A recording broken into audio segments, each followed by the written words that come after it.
자영업자의 눈물이라 코로나 때보다 힘들다. 이게 여러분 사실일까요? 저는 사실이라고 봅니다.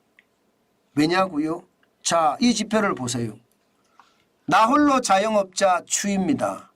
2024년 3월에 415만 1000명이에요. 굉장히 높은 숫자죠. 예, 이게 코로나 때로 돌아가 볼까요? 코로나 때 2020년에 415만 9,000명입니다. 지금 코로나 때나 지금이나 별반 다르지 않다는 이야기죠. 이것은 어떻게 생각하면 바닥 경제가 최악이 된다는 이야기예요. 시기에 따라서는 다르지만 2020년 그 어느 때 바닥 경제의 상황은요, 지금보다 좋았다 이렇게 이야기할 수 있는 겁니다. 코로나 때보다 힘들다니까. 지금이 더 어렵다 이 이야기잖아요. 41만 5천 415만 1000명이라는 뜻이 415만 1000명. 진짜 난리도 아니죠 여러분. 이게 여러분 나홀로 자영업자가 늘어난다는 뜻은요, 직원을 둔 자영업자, 그러니까 규모가 좀 더 있는 자영업자가 나 더 이상 인건비 감당 못하겠어.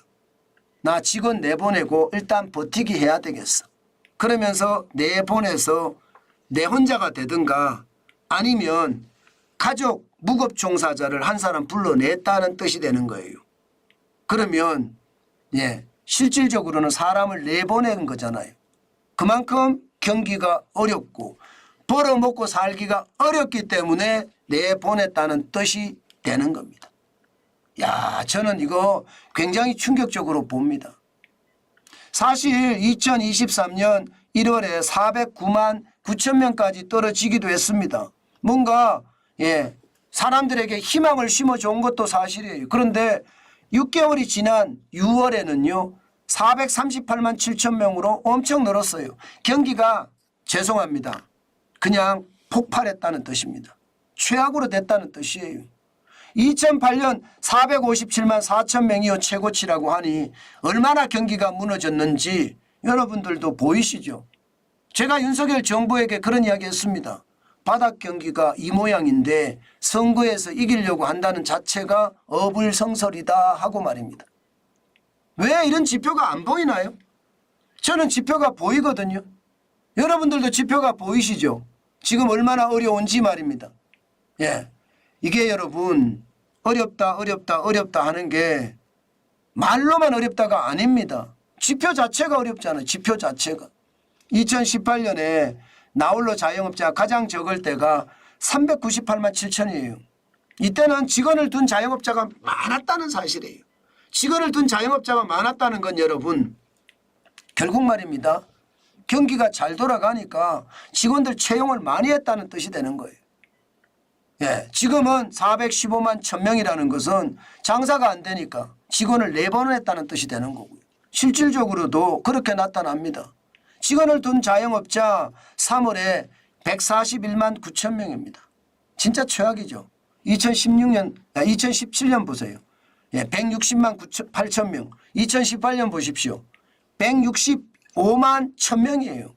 165만 1000명이 지금 141만 9천 명 됐다는 뜻이잖아요. 직원을 둔 자영업자가 2021년에 가장 어려웠다. 130만 7천까지도 떨어진 적이 있습니다. 그런데 지금도요 여전히 바닥 경제는 어렵다 이런 얘기잖아요. 왜 이런 지표가 윤석열 정부에서는 제대로 이게 대통령에게 전달이 안 될까요? 저는 대통령이 말입니다, 나라를 통치함에 있어서 법으로 통치하는 거 중요합니다. 법과 원칙이 나라 통치의 기본이니까요. 그렇지만 바보야 문제는 경제다 하는 이 말입니다. 저는 명심해야 된다고 생각해요. 경제가 나쁘면요 아무리 잘해도요 잘했다고 이야기 안 합니다. 우리가 잘했다 이야기하시는 분들 보세요. 박정희 대통령 보릿고개 없앴잖아요. 전두환 대통령 대한민국의 첨단 기술화를 앞당겼어요. 그러니까 많은 사람들이 이야기할 때 경제는 그 두 사람이 참 잘했어 이렇게 이야기하잖아요. 그 이후에 누가 경제 잘했다고 이야기하는 사람 들어본 적이 있습니까? 없잖아요. 예. 경제는 그 두 대통령이 굉장히 잘했거든요. 예. 지금도 그래야 되는 거예요. 경제를 잘해야 예, 저는 유명한 대통령이 되고 역사적 기록을 남는 대통령이 된다고 봅니다. 그런데 그러지 못하니까 지금 최악이다 그렇게 봅니다. 자 여러분 결국 말입니다. 직원을 준 자영업자는 줄고요. 예, 나홀로 자영업자가 이렇게 늘어나게 되면 여러분 빚을 제대로 갚을 수 있을까요? 빚 갚기 어렵습니다. 자영업자 부채 2023년 3분기 기준으로 1,000조가 넘습니다. 1,052조 6천억 원입니다. 예, 최악이죠. 2017년 549조 2천억 원이 이제는 1,052조 6천억까지 늘었습니다. 이렇게 빚이 많이 느니까 자영업자들도요. 솔직히 포기하는 사람도 있습니다. 나 몰라 이제 돈을 갚지 말든 나를 데려가든 마음대로 해라 이렇게 완전히 포기하는 사람들도 있거든요. 저는 그런 것을 생각을 하면 지금 자영업자 눈물은 앞으로도 더 커질 겁니다.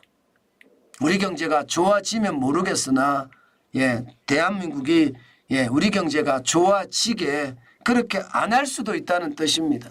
저는 지금 그만큼 말입니다. 우리 경제 상황 굉장히 어렵다고 봅니다. 윤석열 정부가 바닥을 봐야 돼요. 무조건 돈 뿌려주면서 표 찍어달라 할 수 없습니다. 예, 야당은요. 아주 지독하게 약점을 파고들거든요. 그런데 이게 여당은요. 굉장히 허술해요. 그러다 보니까 이게 뭐 제대로 하는 게 없고요. 게다가 그 대파 사건만 하더라도요. 장관들이 일을 안 해요. 장관들이 딸랑거리나 하죠. 저는 그게 결국은요. 예, 정치가 잘 돼야 경제도 사는데 결국 정치가 경제를 망치고 있다. 저는 그런 생각을 많이 해봅니다. 전국에 계신 진짜 많은 자영업자 여러분 아마 고생이 될 겁니다. 경제가 그렇게 쉽게 회복되지는 않을 거예요. 게다가 민주당이 모든 예, 이 법을 만드는 권리를 다 쥐고 있잖아요. 그렇기 때문에 경제가 활성화되는 거 쉽지 않을 거고요. 민주당 입장에서 윤석열 정부가 경제를 잘 살리면 다음 대통령이 국민의힘에서 나올 수 있다는 그 생각 때문에 아마도 말입니다. 윤석열 대통령이 경제가 잘 되는 꼴을 민주당에 볼 수 있을까 싶어요. 한 번 더 봐야 되지만 저는 민주당이 국민을 위해서 또 국가를 위해서 대성적인 결단 지금 필요하다고 생각을 합니다. 그만큼 대성적인 결단이 그만큼 말입니다. 우리 민족을 살린다. 저는 그렇게 생각합니다. 이재명 더불어민주당 대표가 진정 대통령을 꿈꾼다면 협치, 윤석열 대통령의 어떤 경제 정책에 서로 도와주고 윤석열 정부도 야당을 돕고 하는 협치가 가장 중요한 요소가 아닐까 저는 그런 생각해 봅니다. 그렇지만 저는 솔직히 조금 생각은 부정적이에요. 계속 경제를 망쳐갈 거라고 생각합니다. 때문에 여러분 우리는 이제 확실하게 각자 도생하셔야 됩니다. 누구를 믿고 해줄 거라는 예상보다는 내가 중심이 돼서 앞으로 경제정책을 만들어내겠다. 뭐 나만의 경제정책이겠죠.